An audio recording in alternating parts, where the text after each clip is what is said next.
What's up, everyone? Let's get part 5 of the toolbox tour underway. Starting out here, just a side shot of one of my main toolboxes. Little parts tray that I keep up there with some screwdrivers.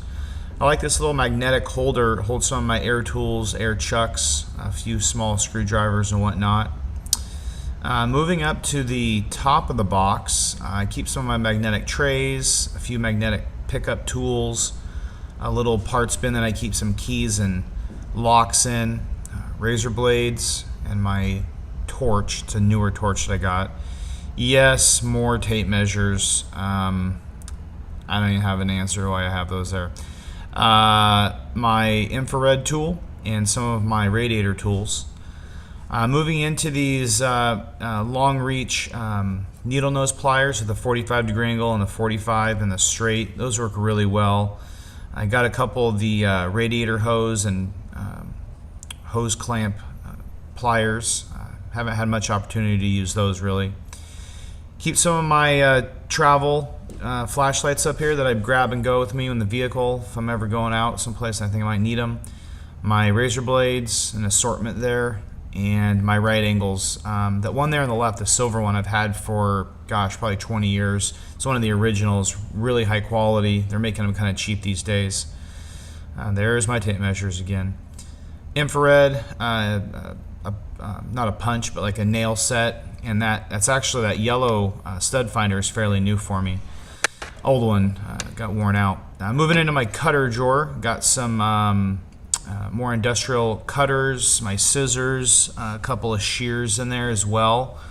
Those are pretty good. I've used all those a few times, and I'm pretty happy with all of those. I'm probably not going to have to get any of those anytime soon. Pencils, pens, markers, paint pens, all that kind of fun stuff that we use on projects. I try to keep it in one central location. I got some earplugs back there too, just in case. I actually picked up this tip from my dad. Growing up, he always had one drawer in his toolbox that had nothing but pens, pencils, and markers, and I just always learned to do that. Some of my air tools, my tire chuck, tire pressure gauge, my blowers, everything that I need to use compressor-wise, I try to keep pretty handy, especially for inflating the tires. Moving into this drawer, some of my brushes. Got some of that really high quality Super 33M black tape, battery, terminal cleaners. Don't find too much use of those because I use the gel batteries these days, but I've got them if I need them.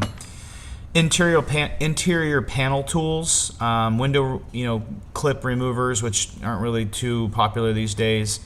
A new scraper that I got from Lowe's, and some replacement blades. Got those for pretty cheap on clearance, I'm sure. Extra razor blades, some scrapers, miscellaneous X-Acto blades. I keep this all in one spot. And then I have some more of my mirror tools, some tweezers for some electrical work if I'm ever doing anything solder-wise. Once again, more magnetic pickup tools. I think every toolkit ever comes with a free one of those, so I probably actually have 10 or more. Moving down to this drawer here is, in the back, we've got some aviation snips, green, red, and yellow for left, right, and straight. Some metal shears for thin gauge metal.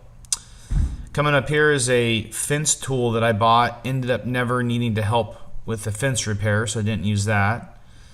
Got some channel lock pliers, number of sets of those. That black panel popper on the right I just got recently for doing some interior work.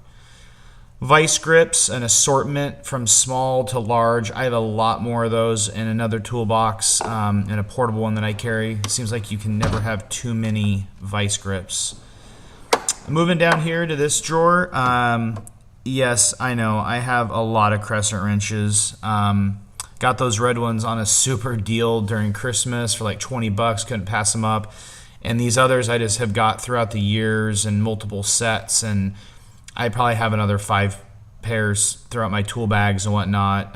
It just feels like you always gather those.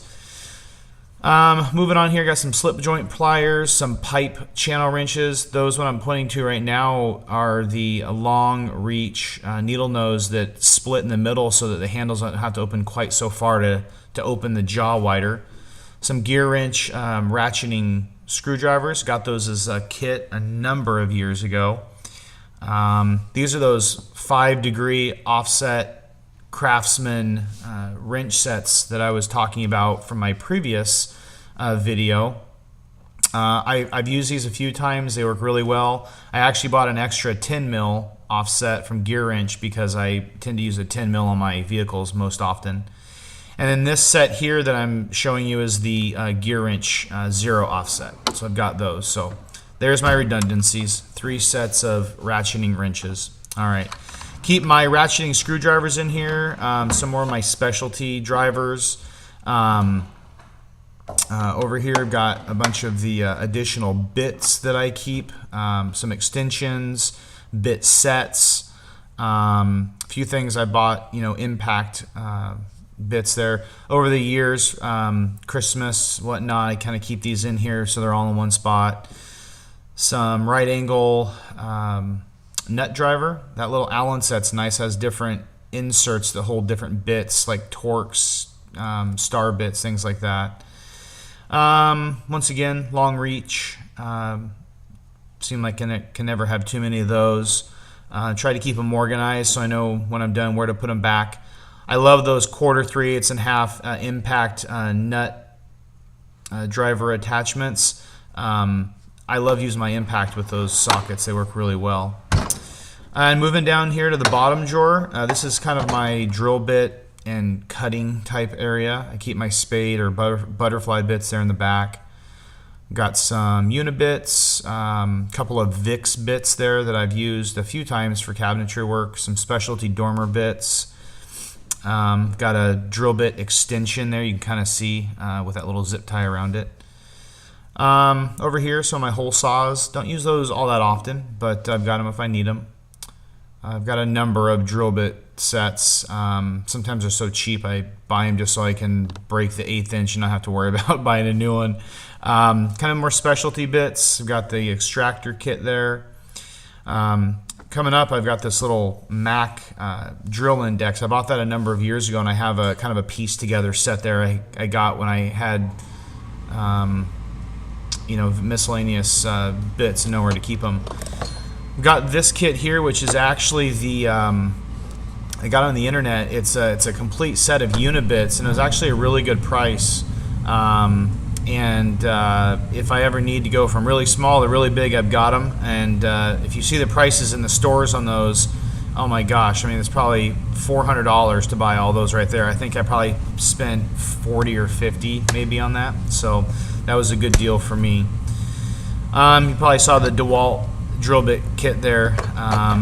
That's a really nice set, and it's served me well. So we're kind of wrapping up part 5 of the toolbox tour. I thought I'd do each one of the main toolboxes individually, and just want to remind you guys to comment, like, and subscribe. Thank you.